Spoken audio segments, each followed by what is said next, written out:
ಭಾರತ ಮತ್ತು ಪಾಕಿಸ್ತಾನದ ನಡುವೆ ಉದ್ವಿಗ್ನತೆ ಹೆಚ್ಚಾಗ್ತಿದ್ದಂತೆ ರಾಜ್ಯದ ಕರ್ನಾಟಕ ವಿದ್ಯುತ್ ನಿಗಮ ವ್ಯಾಪ್ತಿಗೆ ಬರುವಂತಹ ಜಲಾಶಯಗಳು ಮತ್ತು ವಿದ್ಯುತ್ ಸ್ಥಾವರಗಳಿಗೆ ಹೆಚ್ಚಿನ ಭದ್ರತೆಯನ್ನ ಕರ್ನಾಟಕ ಸರ್ಕಾರ ಒದಗಿಸಲಾಗಿದೆ.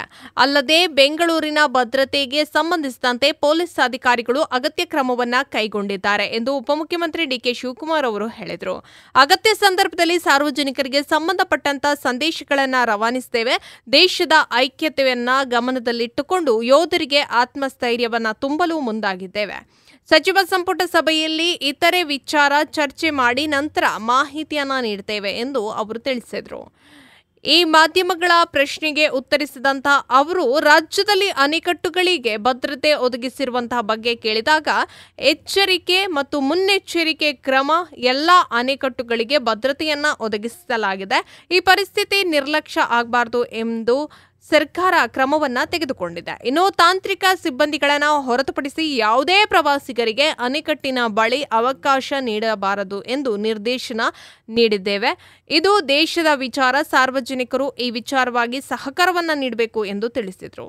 ಜೆಎಚ್ ಪಾಟೀಲ್ ಕಾಲದಲ್ಲಿ ಇದನ್ನ ಖಾಸಗಿಯವರಿಗೆ ನೀಡಲು ಮುಂದಾಗಿದ್ರು. ನಂತರ ನೀರು ವಿದ್ಯುತ್ ಸಂಸ್ಥೆಗಳು ಸರ್ಕಾರದ ನಿಯಂತ್ರಣದಲ್ಲೇ ಇಟ್ಟುಕೊಳ್ಳಬೇಕು ಎಂದು ತೀರ್ಮಾನಿಸಿದ್ದೇವೆ. ದೆಹಲಿ ಹಾಗೂ ಮುಂಬೈಯಲ್ಲಿ ವಿದ್ಯುತ್ ಸರಬರಾಜನ್ನ ಖಾಸಗಿಯವರಿಗೆ ನೀಡಿದ್ದಾರೆ. ನನ್ನ ಬಳಿಗೂ ದೊಡ್ಡ ಕಂಪನಿಗಳು ಬಂದು ಇದನ್ನ ನಮಗೆ ಹಸ್ತಾಂತರ ಮಾಡಿ ನಾವು ಇದನ್ನ ನೋಡಿಕೊಳ್ತೇವೆ ಎಂದು ಕೇಳಿದ್ರು. ಆದರೆ ನಾನು ಅದಕ್ಕೆ ಒಪ್ಪಿರಲಿಲ್ಲ ಎಂದು ಹೇಳಿದ್ರು. ಇನ್ನು ಕೊಳಚೆ ನೀರಿನ ವಿಚಾರಕ್ಕೆ ಸಂಬಂಧಿಸಿದಂತೆ ನಾನು ಪ್ರತ್ಯೇಕವಾಗಿ ಸಭೆಯನ್ನ ಮಾಡಿ ಇದನ್ನ ಸರಿಪಡಿಸಲು ಕ್ರಮವನ್ನ ಕೈಗೊಳ್ಳುತ್ತೇವೆ. ಈ ನೀರನ್ನ ಸಂಸ್ಕರಿಸಲು ಕೇಂದ್ರ ಸರ್ಕಾರ ಹಾಗೂ ವಿಶ್ವ ಬ್ಯಾಂಕುಗಳು ನೆರವನ್ನ ಪಡೆಯಲಾಗುವುದು. ಇನ್ನು ಕಸ ವಿಲೇವಾರಿ ವಿಚಾರವಾಗಿ ಕೆಲವರು ಮಾಫಿಯಾವನ್ನ ಮಾಡಿಕೊಂಡಿದ್ರು. ನಾವು ತನಿಖೆ ನಡೆಸಿದ್ದೇವೆ. ನ್ಯಾಯಾಲಯ ಈಗ ನಮಗೆ ಟೆಂಡರ್ ಕರೆಯಲು ಅವಕಾಶವನ್ನ ನೀಡಿದೆ. ಬೆಂಗಳೂರಿನ ಅಭಿವೃದ್ಧಿಗೆ ಕಸ ವಿಲೇವಾರಿ, ಕೊಳಚೆ ನೀರು, ಕುಡಿಯುವ ನೀರು, ವಿದ್ಯುತ್, ಸಂಚಾರ ಕ್ಷೇತ್ರಗಳ ಬಗ್ಗೆ ಅಗತ್ಯ ಯೋಜನೆಗಳನ್ನು ರೂಪಿಸಲಾಗುತ್ತೆ ಎಂದು ತಿಳಿಸಿದರು.